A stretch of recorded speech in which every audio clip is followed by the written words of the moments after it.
একটা মশা একটা সাপের থেকে বেশি ভয়ানক।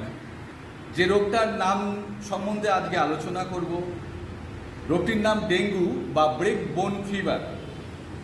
এবার প্রশ্ন হচ্ছে, মশাটির নাম কি? মশাটির নাম অ্যাডিস ইজিপ্টাই। ফ্ল্যাভি ভাইরাসের বংশগত এরা, আরএনএ ভাইরাস ছড়ায়, রাইবোনিউক্লিক অ্যাসিড। এবার প্রশ্ন হচ্ছে, কোন সময় কামড়ায়? সকালবেলা সূর্য ওঠার 2 ঘন্টা পর থেকে সন্ধেবেলা সূর্য অস্ত হওয়ার আগে, সারাদিন সেভারেল টাইম, বিভিন্ন রকম সময় এরা কামড়ায়। এবার তাহলে করণীয় কি?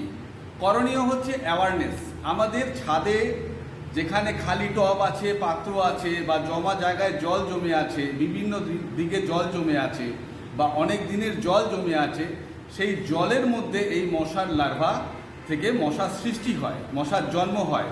তাহলে আমাদের করণীয় কাজ হচ্ছে সেই জলগুলোকে ফেলে দেওয়া এবং প্রয়োজনে সেখানে ব্লিচিং পাউডার দেওয়া এবং জায়গাগুলোকে পরিষ্কার রাখা। এই পরিষ্কার রাখলে কি হয়, ডেঙ্গুর মশা, অ্যাডিস ইজিপ্টাই নামক মশা, তারা জন্মাতে পারে না। এবার প্রশ্ন হচ্ছে,